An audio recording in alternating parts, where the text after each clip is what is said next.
that Uganda has a very huge informal sector, which is mainly the agricultural sector, small businesses who are not captured within the tax bracket. Some of the other challenges are the fact that the government continues to give huge incentives to multinationals and foreign investors in the hope of attracting more foreign direct investment, and also the fact that some of the big companies actually, if they are looking at the recent Tallow case, we see that one minister granted Tallow a tax incentives which was not within the law, and this resulted to Uganda losing quite a bit of revenue, which would have been very necessary to boost like the agricultural sector, or to go into education, or to go into health. So we need to ask ourselves key question in what do we need to do better as a government, and which areas should we tax, and should we continue to overburden the ordinary and the poor citizen of Uganda while big companies do not pay what they are supposed to pay, or we continue to give them tax holidays without an oversight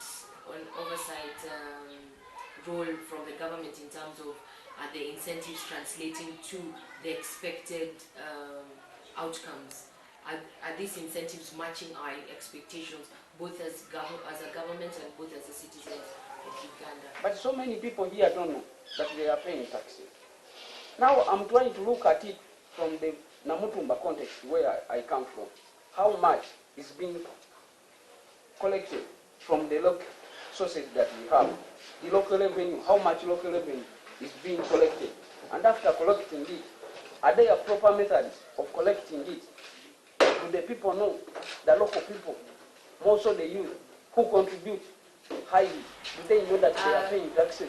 This is an illustration of what we are calling the National Resource Pot, trying to show with this proposed budget the various allocations. And looking at this illustration, you see that agriculture has the smallest pot. A meager 2.9% has been allocated to agriculture. So it's curious for us to understand if the government actually believes that this is a sector that needs to be supported. When we look at the agricultural sector, we see that it at least offers 70% of the jobs in Uganda. And we know very well that there have been so many challenges relating to the youth who have gone through formal education, and most of them have faced challenges regarding to employment and have consequently resulted to farming. According to the tax justice, you will find that so many people here are paying taxes, but they don't know that they are paying. I'll give you an example. An example of a farmer going to the shop to buy herbicides does not know that by buying these herbicides has already paid taxes to the government. With the new proposals on taxing agricultural input, we are again probably looking at exacerbating the problem, because if these young people have resorted to farming so that they can actually make a living, and at the same time we're proposing to tax the very bare minimum that they need to be able to farm. And what are these things?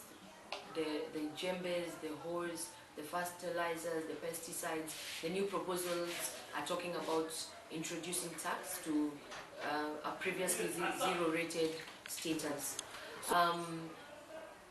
These proposals, we believe, are definitely going to hurt even the ordinary citizen here in Namutumba, because still in the same budget proposals, there are proposals to tax paraffin, proposals to tax salt and sugar, proposals to tax the very basic things that an ordinary person takes. So other than hurting the farmer directly, they again consequently hurt the consumer, and then threaten food security, because if the farmer will not be able to farm and access the markets to take his produce, then the people consequently are affected by the same.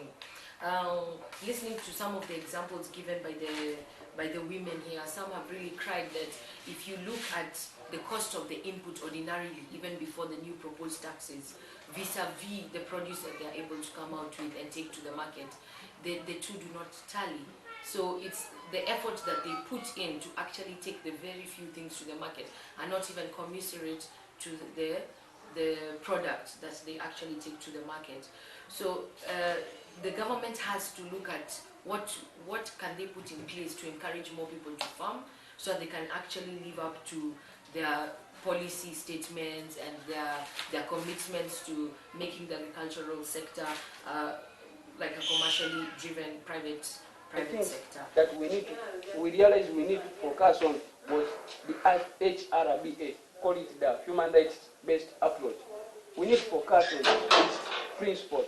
That's the principle of empowerment, the principle of solidarity, and the principle of campaigning. We need to come together, empower ourselves. After empowering ourselves, we need to solidify on a common issue. In this case, tax justice. That's the issue we need to solidify on. After solidifying ourselves, then we need to come out and campaign. We need to come out and campaign. But before campaigning, we need to be organized. We need to form citizens organizations. In this case, I would say we need to form youth organizations, because we are the most affected people in this situation. We are contributing much. Remember, the youth are contributing 75% to the population of Uganda. That means we are paying more money than any other age group of people.